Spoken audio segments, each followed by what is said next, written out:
की ना थोड़ी सी जो व्यवधान का वो उसके लिए माफी चाहते हैं। और अब मैं मंच पर आमंत्रित करना चाहूंगा जिन्हें आप सभी आज दिल से सुनने के लिए आए हैं, हमारे बहुत ही जुझारू जो पूरी यात्रा को राजस्थान में लेकर निकले हैं, हमारे जनसंख्या समाधान फाउंडेशन के प्रदेश अध्यक्ष श्री नारायण राम जी चौधरी, कृपया मंच पर आए और जोरदार तालियों से आपका स्वागत, आपका अभिनंदन श्री नारायण राम जी चौधरी।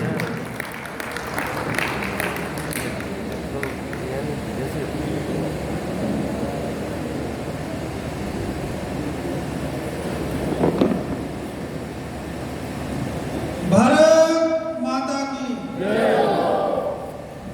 इतना जोर से जयकार लगाओ कि अपने माननीय मोदी जी सुन और ये सब बाधाएं दूर हो जाए। भारत माता की जय। जी भाई साहब, तब मैं संग्रिया की धरती में माँ भारती को प्रणाम करते हुए हमारे जनसंख्या समाधान फाउंडेशन के संग्रिया इकाई के आज के कार्यक्रम भारत माता यात्रा का जो जोर शोर से यहाँ के निवासियों ने स्वागत किया और इस हनुमानगढ़ जिले के नेतृत्व करने वाले और इस समारोह के आज के हमारे अध्यक्ष भाई मदन जी पूनिया जी और संग्रिया इकाई के राजकुमार जी, प्रदेश के संगठन महामंत्री कुलभूषण जी बैरागी जी, जिन्होंने पतंजलि योग पीठ का पूरे राजस्थान में काम खड़ा किया और योग के क्षेत्र में इन्होंने बहुत बड़ा कीर्तिमान स्थापित किया है। वैसे ही इस संग्रिया की धरती पे सब लोकप्रिय समाज सेवी और हमारे फाउंडेशन के प्रदेश के उपाध्यक्ष माननीय प्रदीप जी बेनीवाल, जिन्होंने पिछले काफी समय से इस फाउंडेशन से जुड़कर इस संगठन को मजबूत किया, मैं आपको भी हार्दिक अभिनंदन। हमारे युवा परिषद के प्रदेश के महासचिव लवेश मीणा जी, जो युवाओं की अगुवाई कर रहे हैं, और इस संग्रिया विधानसभा क्षेत्र के लोकप्रिय विधायक गुरदीप सिंह जी साई पीनी जी, सभी यहाँ के हमारे युवा साथी, बुजुर्गजन और मातृशक्ति, मैं आप सबको प्रणाम करता हूँ, नमन करता हूँ और आपके चरण स्पर्श करता हूँ। चरण स्पर्श इसलिए कर रहा हूँ कि आपने जो समय निकाला, आज अपना महत्वपूर्ण समय निकाला, वो सिर्फ माँ भारती के लिए, इस भारत राष्ट्र के लिए, इस सनातन संस्कृति के लिए और हमारे मंदिरों के लिए, हमारे गौ माता के लिए, आने वाली हमारी पीढ़ी के बच्चों के लिए। ये जो हमारा भारत माता अभियान, जनसंख्या नियंत्रण कानून की मांग को लेकर जो हम जन समर्थन जुटाने के लिए प्रदेश भर के 33 ही जिलों में 3 महीनों का अभियान है, जो 2 अप्रैल को करनी माता मंदिर से हमने शुरुआत की। बीकानेर में 1 लाख लोग जुटे कि वह हिंदू इतने संगठित हुए कि आज हिंदू के नाम पर 1 लाख आप कभी भी जुटाओ तो एक आवाज में बीकानेर की धरती पे हिंदू इकट्ठा हो सकता है, ये मुझे वहां विश्वास हुआ। आज इस देश में जनसंख्या की बात करूं, अभी डॉक्टर साहब बता रहे थे 140 करोड़ के आसपास, कुछ समय में चीन को पछाड़ देंगे। जब देश स्वतंत्र हुआ तो 1951 की जनगणना के अनुसार हिंदू आबादी 31 करोड़ थी और मुस्लिम आबादी 3 करोड़। और आज 2011 के बाद, अभी जनगणना नहीं हुई, जनगणना के बाद आकलन है कि हिंदू आबादी लगभग 140 करोड़ के में से 90 करोड़ है।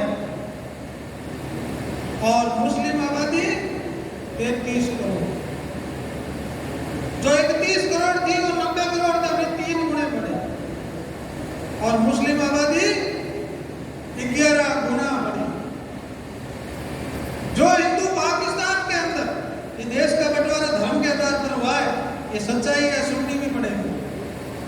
15% हिंदू थे, वहां 1.5% बचे हैं। क्या कारण है कि वहां से हिंदू कैसे खत्म हो गए और यहाँ मुस्लिम कैसे बढ़ रहे हैं? इस देश के अंदर ये जो जनसंख्या का असंतुलन है, वो देश लोकतंत्र, धर्म, संस्कृति के लिए बहुत ही बड़ा खतरा है। जहां जहां हिंदू बटा, वहां वहां पर देश बटा। हिंदू घटा, देश बटा। ये जो असंतुलन है, आज हिंदू 9 राज्यों में अल्पसंख्यक हो गए और जहां पर भी अल्पसंख्यक हुए वहां ये लोकतंत्र भी खत्म हुआ, मंदिर भी खत्म हुए, भगवा ध्वज उठाने वाले नहीं बचे। आप पाकिस्तान देख लीजिए, बांग्लादेश देख लीजिए, पाकिस्तान देख लीजिए, वहां कोई धर्म निरपेक्षता की बात नहीं करता। और जहां वहां हमारे मंदिर थे, जहां हमारे गुरुद्वारे थे, वहां मस्जिदें बन गई। वहां दूर क्यों? यही कश्मीर में, यही अपने बंगाल में। थोड़े दिन पहले आपने देखा होगा कि किस तरह से कार्यकर्ताओं का घर लूटा, स्वयंसेवकों की हत्या की गई और 1 लाख लोग बंगाल से भाग आसाम के अंदर शरण लिए हुए बैठे हैं। थोड़े दिन पहले आपने कश्मीर फाइल अभी चल रही देख ही रहे कि किस तरह से कश्मीर पंडितों को भगाया। तो ममता जी सहगल जो कश्मीर से विस्थापित है, इस प्रदेश की राष्ट्रीय संयोजक है हमारे इस अभियान की, वो कहती हम तो भाग के आपके पास आ गए, अब यहां से भाग के अपन कहां जाएंगे? ये जनसंख्या का असंतुलन। और दूसरा, इस देश के अंदर एक बहुत बड़ा अभियान चला रहे हैं, एक कूच चक्कर चला रहे हैं। क्या चला रहे हैं कि जो राम मंदिर इन्होंने बना लिया, धारा 370 हटा दी, कोई प्रतिक्रिया नहीं आई। क्यों नहीं आई? कि वोट बढ़ाओ अभियान चल रहा है, हिंदू समाज को जातियों में तोड़ो, धर्मांतरित कराओ, वोट बढ़ाओ, 5 पत्नी लाओ, 25 बच्चे पैदा करो, वोट बढ़ाओ और इस देश और लोकतंत्र पर कब्जा कर लो। अब आंकलन है कि इस गति से, 11 गुना गति से जनसंख्या बढ़ती गई और हिंदू समाज टूटता गया और राज्यों में से समेटता गया। तो ये एक आंकलन है, 30 वर्ष बाद 240 लोकसभा क्षेत्र में हिंदू अल्पसंख्यक हो जाएंगे। जब 240 विधानसभा से लोकसभा क्षेत्र में हिंदू अल्पसंख्यक हो जाएगा, उस वक्त क्या होगा इस देश का, राष्ट्र का, संस्कृति का, मंदिर का? और जो धारा 370 हटाई, उसकी हम जो खुशी मना रहे, राम मंदिर की जो हम खुशी मना रहे हैं, उस समय क्या होगा हमारे बहन और बेटी का? उस समय क्या होगा जो हम करोड़ों रुपए इकट्ठा कर रहे हैं, वो किसके लिए कर रहे हैं? आज हम एक बच्चे पे आ गए। हिंदू समाज ने तो नियंत्रण कर लिया, 1 या 2 अपने पोते को कितना ही जोर लगा दो तो तीसरा बच्चा पैदा नहीं करता। तो फिर ये आबादी किसकी बढ़ रही है? किसकी बढ़ रही है? ये जो आबादी की भीड़ बढ़ रही है, 5 पत्नी, 25 बच्चे, छोटे छोटे रोजगारों पर कब्जा। और ये जब आबादी बढ़कर इसे लोकसभा के अंदर बैठेगी तो इस राष्ट्र का क्या होगा? और हमारा जब एक बच्चा, तो सेना के बॉर्डर पे तो हम भेजेंगे नहीं, वोट हमारे पास होगा नहीं, तो इस राष्ट्र का क्या होगा? सेना के बॉर्डर पे वो होगा जिनकी आबादी होगी ज्यादा, और पार्लियामेंट में वही बैठेगा जिनके वोट होंगे ज्यादा। और जब पार्लियामेंट में ओवैसी जैसे प्रधानमंत्री बन जाएंगे, उनके मुख्यमंत्री बन जाएंगे, उनके प्रधान सरपंच बन जाएंगे, तो तीनों सेनाओं के जनरल उनके होंगे, राज्य का चीफ सेक्रेटरी डीजीपी उनका होगा, एसपी उनका होगा, थानेदार उनका होगा। तो हमारा क्या होगा? वही होगा कश्मीर में हो रहा है, और वहां को क्यों जाए, हमारे राज्य की बात करें तो मेवात के अंदर 103 गांव हिंदूहीन हो गए हैं, हिंदूहीन हो गए, वहां गांव के गांव खाली हो गए, और जो मंदिर थे वो टूट करके वहां मस्जिदें बन गई, और हम जातियों में लड़ रहे हैं, हम अपना परिवार पालने तक ही सीमित हो गए, और परिवार में हम तो 2 बच्चे भी पैदा नहीं कर रहे हैं। क्या कारण? हमारे बच्चा पढ़ लिख के तकनीकी शिक्षा लेगा और वो नौकरी के लिए भटकेगा, 32 साल में वो शादी करेगा, और जब उसको रोजगार नहीं मिलेगा तो वो बच्चे प्लान नहीं करेगा। उनका बच्चा 16 साल में नौकरी शादी, और वो धंधा भी शुरू कर लेगा, धोबी, नाई, मिस्त्री, आपके ड्राइवर, ऑफिस में काम करने वाले, सारे काम वो शुरू कर देगा, और 16 साल में शादी पहली, दूसरी 30 साल में, चौथी 50 साल, 45 साल में, और 5वीं 60 साल करते हैं। और जब कोई गवर्नमेंट नौकरी में है और 60 साल के 20 साल की लड़की से शादी की तो उनकी बेगम 50 साल तक पेंशन लेती है। और हमारे बच्चे, जब आज हम ये देखें कि आजादी के 70 साल, 71 साल, ऐसे 75 में हम महोत्सव मना रहे हैं, लेकिन इस 75 वर्ष में ये सच्चाई है, 7 साल ये निकाल दिया जाए तो पीने का पानी तक मुहैया नहीं करा सकते। मैं अभी आ रहा था, भाई साहब बता रही नहर आ रही है, बहुत ही गंदा पानी है। सच्चाई है कि इस भारत में पीने योग्य पानी नहीं है। आज विश्व का 2.4% ही भूभाग हमारे पास है, पीने योग्य मात्र पानी 4% ही है। संसाधनों की कमी हो रही है, और खेत के टुकड़े बट गए, वहां खेत अपने सिर्फ घर बनने तक ही सीमित हो गया, सिंचाई का पानी लास्ट तक नहीं आता। रोज हम अखबारों में पढ़ते हैं यहाँ हनुमाननगर, गढ़ और गंगानगर की धरती से किसान सिंचाई के पानी के लिए आंदोलन करते ही रहते हैं। ये जनसंख्या इस तरह से बढ़ गई तो खेत को तो पानी दूर, पीने का शुद्ध पानी हमको नहीं मिलेगा, और जब हमें नहीं मिलेगा तो हमारा बच्चा यहाँ से रोजगार के लिए भटकेगा। आज 1 करोड़ लोग राजस्थान में बेरोजगार घूम रहे हैं, और हमारा बच्चा जब यहाँ से जयपुर, दिल्ली, बेंगलोर, मुंबई, कहीं कलकत्ता जाए, उसको 15,000 रुपए चाहिए, क्योंकि वो तो एक बच्चा या 2, तो उसको घर पालने के लिए कम से कम 15,000 रुपए चाहिए। और जब शहर में जाता है तो उनका सामना किससे होता है? रोजगार से। वहां रोजगार नहीं मिलता, क्यों नहीं मिलता? कि 5 पत्नी 25 बच्चे तैयार हैं, 5 पत्नी 25 बच्चे तैयार हैं, और वो छोटे छोटे रोजगारों पे कब्जा करके काम कर रहे हैं योजनाबद्ध तरीके से। मंडी के अंदर आड़तिये बढ़ गए, मीडिया के अंदर पत्रकार बन गए, और जो आलू हिंदू भाई को 10 रुपए किलो और उनको 7 रुपए किलो देते हैं, तो हिंदुओं में तो 10 रुपए किलो कौन लेगा, तो आप पड़ोस में 7 रुपए किलो देते हैं।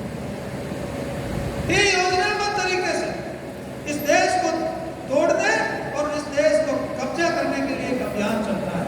जनसंख्या जिहाद, लैंड जिहाद, लव जिहाद, धर्मांतरण, इस देश को तोड़ने का काम चल रहा है। ये बहुत बड़ी गंभीर समस्या है। आप चिंतन करना, इसको मनन करना, सोचना, घर में रात को जाके सोचना कि हमारा पोता क्या है, वास्तव में सुरक्षित है क्या? जब उसको वहां रोजगार नहीं मिलता तो फ्रस्ट्रेशन में आता है, नशेड़ी बनता है, अपराधी बनता है। ये हमारा बच्चा कर रहा है, और उनका बच्चा एक मार्ग हो जाता है और अपने धर्म के प्रति बहुत ही बड़ा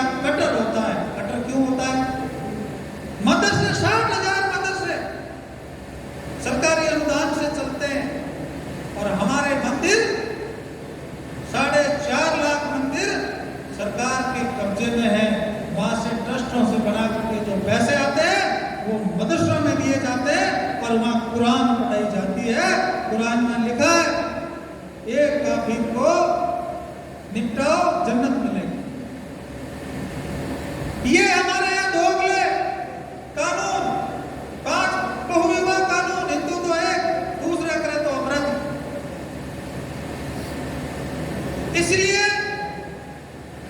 ये जो समस्या इस राष्ट्र में है कि जो 2 कानून है, इस कानून को खत्म कर कॉमन सिविल कोड लागू होना चाहिए, नहीं तो ये देश नहीं बचेगा।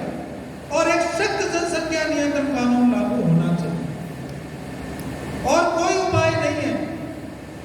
इसीलिए इस जनसंख्या समाधान फाउंडेशन की अपना गठन किया गया माननीय इंद्रेश कुमार जी के। अभी आप भाई साहब ने सब आपको बताया नेतृत्व में। इसलिए मेरा आपसे निवेदन है कि कुछ काम समाज करे, कुछ काम सरकार करे तो अपना काम हो सकता है। समाज क्या करे और सरकार क्या करे? समाज को, हिंदू समाज को, हिंदू को रोजगार दें। आपके पंचर वाला, नाई, धोबी, घर का नौकर, ड्राइवर, खेत में मजदूर, हिंदू को काम दीजिए। जब आप हिंदू को काम देंगे, हिंदू से मतलब हमारा सिख, जैन और हिंदू सब है, इसमें हम लोग को ईसाई और मुस्लिम को ये अलग मानते हैं, अलग धर्म है, बाकी हम सब पंथ इस सनातन धर्म से ही सब जुड़े हुए हैं। हिंदू को रोजगार दे, और जब हिंदू को रोजगार देने लग गया और हमारे बच्चे को रोजगार मिलने गया तो वो समय पे शादी भी करेगा और बच्चे भी 2 पैदा करेगा। कम से कम 21 साल में शादी हो, कम से कम ये ध्यान रखें हमारे बच्चे भी 2 हो, और हमारे 2 हो तो पर सबके 2 हो। ये अभियान है और इसके लिए ये समाज में जन जागरण करना जरूरी है। दूसरा कि जातिवादी व्यवस्था से ऊपर उठना पड़ेगा। एक तो हिंदू को रोजगार, दूसरा जातिवादी व्यवस्था से ऊपर उठकर हमें हिंदूवादी व्यवस्था अपनानी पड़ेगी। जाति हमारी खूबसूरती है, जाति हमारी परंपरा है और इसको परंपरा को निभाना भी चाहिए। जाति हमें गर्व होना चाहिए, लेकिन हिंदू होने का सबसे पहले हमें गर्व होना चाहिए। एक आह्वान होता है, कोई भगवा ध्वज उठाता है तो आपको उस भगवा ध्वज के पीछे उठ खड़ा होना चाहिए, नहीं तो हमारी संस्कृति नहीं बचेगा, ये राष्ट्र नहीं बचेगा, ये हमारा जो राम मंदिर बनाया वो नहीं बचेगा और हमारे संसाधन नहीं बचेंगे। संसाधन खत्म होते जा रहे हैं, जमीनें खत्म हो गई, पहाड़ के पहाड़ खत्म हो गए, जंगल के जंगल खत्म हो गए, गायों के चरने के लिए जमीन नहीं है, जंगलों में पशु पक्षियों के रहने के लिए जंगल नहीं है। ये स्थिति हो रही है। सरकार का बस में नहीं है कि वो सारी सुविधाएं करे। सरकार 2000 प्रधानमंत्री आवास निकालती है तो 10,000 प्रधानमंत्री आवास की मांग होती है। सरकारों की बस की बात नहीं है कि वो नहरों से सर खेत को पानी पिलाए, उनकी तो बस में ये भी नहीं है कि वो शुद्ध जल पिलाते हैं। इसलिए कुछ चीजें सरकार पर नहीं छोड़ सकते हम, और सरकार को भी कुछ चीजें जनता के विवेक पर नहीं छोड़ना चाहिए। इसलिए हमारी सरकार से मांग है कि 2 बच्चों की नीति बनाए, सख्त जनसंख्या नीति बनाए, और उसमें क्या मांगे? हमारी मांग ये है कि 2 से अधिक अगर कोई बच्चा पैदा करता है तो उसकी सरकारी सुविधाएं समाप्त हो। एक राशन कार्ड में 50-50 ना। 2 से अधिक अगर कोई बच्चा पैदा करता है तो उसका मत अधिकार समाप्त हो। ये हम राजस्थान सरकार से भी मांग कर रहे हैं। सरकारी सुविधाएं समाप्त हो और मत अधिकार का विषय तो केंद्र का है, लेकिन हमारी एक मांग है कि जो 95 का कानून बना रखा है उसको पूर्णतः खत्म कर 2022 से नया कानून बनाए, उसमें सिर्फ जनप्रतिनिधियों को और सरकारी कर्मचारियों को लागू है। वो काम उनको खत्म कर और जनता पे लागू करें, सरकारी सुविधाओं के आधार पर लागू करें। चुनाव कितने लड़ते हैं। इसलिए नए सिरे से इस बार राजस्थान सरकार भी सोचे। और दूसरा, सख्त जनसंख्या का सख्त होना चाहिए कानून। कानून बहुत बनते हैं, नशा मुक्ति के बने हुए कानून बन जाने से कुछ नहीं होगा। यह तो कानून कठोर हो या जनता जागरूक। कानून कठोर इतना हो कि चीन के जैसा यह नशा मुक्ति का कानून उन्होंने नीतीश जी ने बनाया बिहार में, वैसा कानून हो। तीसरा बच्चा अगर कोई पैदा करता है तो इतना कठोर कानून हो कि उसको 10 साल की कम से कम सजा हो। ये हमारी मांग है और यही अभियान है। और इस अभियान को आप लोगों से हम समर्थन लेने आए। और अगर आपने इसका समर्थन नहीं दिया तो हम तो एक दो जिंदगी जी लेंगे, कोई विधायक जी बैठे हैं 2-3 बार तो जीत जाएंगे, लेकिन हमारी सत्ता नहीं आएगी और हमारे हिंदू समाज का भागीदारी खत्म हो गई तो ये राष्ट्र भी नहीं बचेगा। जो हम रात दिन मेहनत करके इतने बड़े बड़े महल बना रहे हैं, ये महल हमारे नहीं है। ये सच्चाई है। मैंने आपको कहा इसको गंभीरता से लेना, सोचना कि ये जो आए हैं भारत माता यात्रा लेके, क्या ये सही कह रहे हैं? क्या यह सिख समाज में मैं कह रहा हूं कि आपकी भी जन्म दर घट रही है, इस पे भी चिंतन मनन करना। और जो इस देश को स्वतंत्र कराने में गुरु गोविंद सिंह जी, गुरु तेग बहादुर जी और भगत सिंह जी और लाखों शूद्राणियों ने जोर किया, जब जाके हमें स्वतंत्रता मिली है।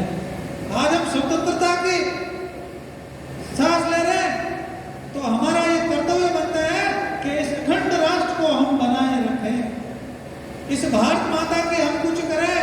हमारा अमूल्य समय निकालकर इस राष्ट्र की सेवा के लिए हम कुछ वक्त निकालें। हम तन मन धन से इसमें लगे। उन्होंने तो अपना खून दिया, फांसी पे चढ़े, अग्नि में जोर किया। अभी हमें वो करने की जरूरत नहीं है। अब तो सिर्फ वोट का लोकतंत्र की बात है, समय की जरूरत है। इस आंदोलन को मजबूती प्रदान करने की जरूरत है। जब ये प्रदीप जी भाई साहब संग्रिया और ये मदन जी भाई साहब, ये सब जब यहाँ जयपुर 1 जुलाई को आए तो संग्रिया से कम 2 से 2.5 हजार लोग पहुंचे। अगर हमने वहां छोटी रैली की ना तो सरकार सुनाई नहीं देगी। सरकार ने 75 में जो कानून के एक प्रयास किया था, ऐसी निपटी कि सब एक उदाहरण बन गया। उन्होंने जनसंख्या वाले विषय को छीन लिया, हाथ लगाया तो हमारी सरकार चल कहीं नहीं चली जा रही। इसलिए सरकार घबरा रही है और इतनी सरकारें घबराते आई है। ये कानून अपने दम पर, जनता के दम पर, एक जनता की आवाज पर बनेगा, ये मुझे विश्वास है। और कानून बनाकर हम दम लेंगे, आपके दम पर मुझे विश्वास है कि हम लास्ट तक लड़ेंगे जब तक ये कानून न बन जाए। तो आप लोग 1 जुलाई को जयपुर आने के लिए तैयार हैं? तैयार है। हाथ खड़े करके समर्थन कौन कौन आने के लिए तैयार है? जो आए वही करेंगे। भारत माता की, इस देश के लिए, राष्ट्र के लिए समय निकालना, आना तन मन धन से, क्योंकि हमारे पास कोई पैसे नहीं है। वो देश तोड़ने वालों के तो करोड़ों रुपए आते हैं। हमारे पास, हम तो तेल पैसा से बराबर हमारे जिला अध्यक्ष उन्होंने यहाँ तक भेजा है। जो राष्ट्र का काम करते हैं, धर्म का काम करते हैं, या किसी की आवाज, मैंने तो जिंदगी भर किसानों की आवाज उठाई। मैं तो किसान आंदोलन से जुड़ा रहा और अब ये राष्ट्र आंदोलन मुझे मिल गया। तो इस राष्ट्र आंदोलन में मैं सभी किसान वर्ग छत्तीस कौन से आह्वान करता हूं कि आप लोग इस आंदोलन को मजबूती प्रदान करें। हमारे आने वाले बच्चे पीढ़ी की ये जरूरी है, हमारे सनातन धर्म और संस्कृति के लिए जरूरी है। इसलिए यही मेरा आह्वान है और मुझे पूर्ण विश्वास है कि प्रदीप जी के नेतृत्व में और मदन जी के नेतृत्व में संग्रिया से कम 2000 आदमी वहां जयपुर पहुंचे। तो तब पहुंचे कि आप रात दिन मेहनत करोगे, योजना बनाओगे, स्वयं का वाहन रखोगे, किसी से धन लोगे, किसी से कैसे करोगे, तब वहां पहुंचोगे। ये मेरा हाथ जोड़ के आपसे निवेदन है कि आप इस आंदोलन को समर्थन प्रदान करें और वहां जयपुर आकर के अपनी शक्ति प्रदर्शन करें और एक ताकत